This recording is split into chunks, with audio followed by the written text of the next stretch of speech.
Intro creates mystery, challenges, assumptions. Most people think they know what national debt is, a big number. Government IOU. A thing politicians complain about every election cycle but never actually fix. But what if that understanding is not just incomplete, but the exact opposite of the truth?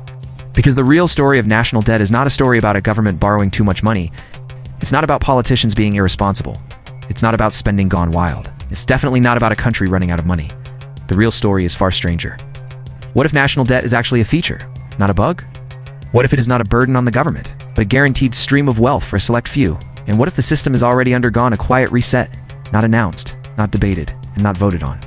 One that turned debt itself into a perpetual wealth extraction machine operating in the background of modern civilization? If that sounds impossible, stay with me. From banking families to central bankers, from presidents to crises, from 1913 to 1971 to 2008 to today, the harder it becomes to unsee the pattern. This is not a conspiracy. It's not a secret cabal. It's not something hidden behind closed doors. It's simply a system built step by step over more than a century. A system that quietly reset the rules of the global financial game without the public ever realizing the game had changed. And now, for the first time, the consequences are becoming unavoidable. This is the story of how national debt became the most reliable wealth machine ever created and why the next phase could reshape the world more than any election, recession, or crisis in our lifetime. Section 1, setting the stage, history, context, stakes, and a tease. To understand the quiet reset, we have to start where all financial stories start, with trust. For most of human history, money was a physical commodity, usually metal that had inherent value. Didn't matter who you were, where you lived, or what you believed in. Gold was gold, silver was silver, coin was a coin, but something changed as economies grew. Nations needed a scalable money system. Trade expanded. Governments fought wars. Banking families accumulated enormous influence by lending to kings and later to nations. This is where the first hints of the modern debt machine began to appear. Because as soon as governments realized they could borrow against the future, taxing citizens tomorrow for spending, today the incentive to use debt became irresistible. But the early system had a limit, the gold standard. Gold forced governments to stay honest. It restricted money creation. It kept debt tethered to something real, or at least, it did for a while. The story you're about to hear traces how those limits were dismantled piece by piece, legally, politically, and economically until nations entered a world in which debt no longer constrained governments, but instead constrained everyone else. And it all begins with the most consequential financial event of the 20th century, an event disguised as stability, but engineered as transformation. The birth of the Federal Reserve in 1913. And yes, this is where the twist begins. Section 2, Origins. How the debt machine began 1913 to 1944. Before the Fed, the US had banking crises every few decades. Panics, runs, failures. The stated purpose of the Fed was simple: stabilize the financial system. But the unstated effect was this: centralize the power to create money through debt. Why debt? Because under the new rules, money would not be created directly by the government. It would be created by banks when they issued loans, which the Fed regulated and guaranteed. Debt became the engine of money creation. Next came World War I, then the Great Depression, then World War II. Each crisis accelerated the reliance on debt. Each crisis forced the government to borrow more. Each crisis strengthened the role of central banks. Yet even through all of this, one constraint still held the machine back: gold. So in 1944, the world gathered in a quaint resort town that would quietly change global finance forever. Section 3, Rise. The Bretton Woods shift 1944 to 1971. World leaders created a new monetary order in Bretton Woods. The US dollar, backed by gold, became the world's reserve currency. But what wasn't obvious at the time was that this arrangement was temporary. Other nations would hold dollars instead of gold, while the US slowly realized it could print more dollars than it had gold to redeem. This was the first soft reset. A system designed to stabilize the world after war slowly became a system that let one nation accumulate unprecedented power by exporting dollars and importing goods. By the late 1960s, the world noticed the imbalance and countries began asking to exchange their dollars for gold as the rules allowed. And then came the moment that detonated the old system and unlocked the modern one. Nixon closes the gold window in 1971. Without warning, without debate, President Richard Nixon went on live television and announced that the US would no longer redeem dollars for gold. The dollar became pure fiat-backed, only by a promise. This was the silent birth of a new global financial era, and almost no one understood the implications at the time. Because once money was no longer tied to something finite, the rules changed.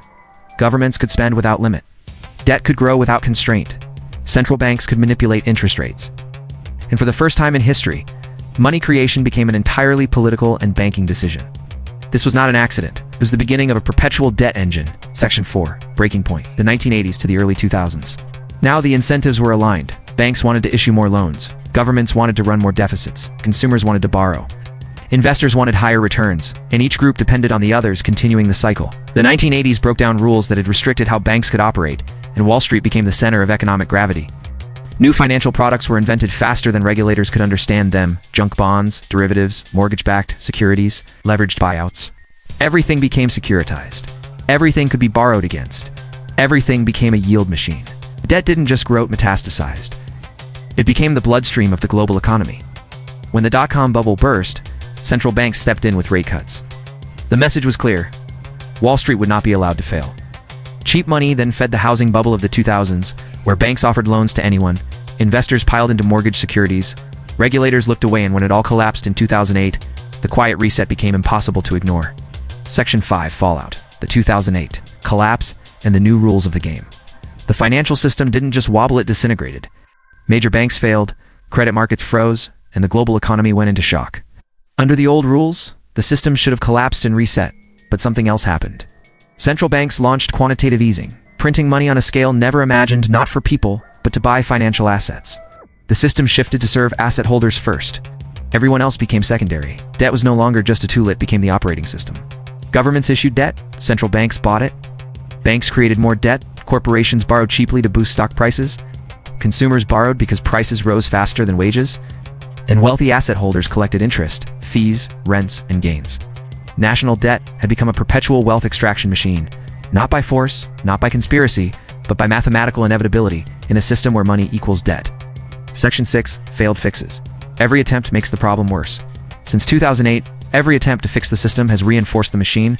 Lower interest rates incentivize more borrowing. Key inflates asset prices and widens inequality. Stimulus packages increase government debt that flows into the financial sector. Low savings yields force people into riskier investments. Inflation silently transfers wealth from wage earners to asset holders. Every solution compounds the underlying problem because the system is no longer designed to reduce debt, it depends on it. Debt is the fuel, the product, the profit center. And now the numbers have reached levels unimaginable a decade ago. Section 7, modern. Parallels, shocking data, and repeating patterns. National debt levels have crossed unprecedented thresholds. The US surpassed $34 trillion. Interest payments exceed defense spending, and multiple countries have debt-to-GDP ratios above 200%. Yet the system doesn't collapse. It absorbs more debt because collapse is no longer allowed. Wealth concentration has surged. The top 0.1% own more than the bottom 80%. Asset prices inflate faster than wages, and central bank policy amplifies the imbalance. Consumer debt, credit cards, auto loans, student loans, mortgages, has exploded not because people are irresponsible, but because the system requires debt at every level. And every decade now repeats the same pattern. Debt expands, assets inflate, a bubble forms, crisis hits, central banks intervene, and debt expands even faster. The cycle accelerates, but never changes. Which raises the biggest question: where does this end? Next quiet reset, the unfinished story. There are only 3 ways to resolve unsustainable debt: default, austerity, inflation. But in a fiat debt-based global system, none are politically acceptable. So the world drifts toward financial repression, high inflation, low savings rates, currency debasement, government intervention, and eventually digital money systems with more control. A quiet reset is already happening. Not acknowledged, but visible everywhere. Debt can't be repaid, but it can be transformed. The rules of the game are changing again, slowly and publicly, yet unnoticed by most. This is the end stage of the perpetual wealth extraction machine. And the most important decisions will happen before most people realize a reset is underway. Section 9, 3 takeaways, clear and actionable. National debt is not a mistake, it's the operating system, the foundation for markets. Borrowing and global flows, and eliminating it, would collapse everything. The wealth machine extracts through inflation and asset inflation, transferring wealth from wage earners to asset holders by design. And the quiet reset is already happening as the world shifts toward digital money, permanent inflation, and intervention-heavy markets, because letting the system unwind is politically impossible. We are entering a period where the rules are changing faster than the public understands them. For the first time in decades, both the old system and the emerging system are overlapping, creating extreme uncertainty. The machine is still running, but even machines have limits. So the question is, when the next reset comes, will it be designed to protect the system, or the people inside it? Because history shows you rarely get both. If this video opened your eyes or challenged what you thought you knew about national debt, money, or power share, more people need to understand how the system actually works, not how we're told it works.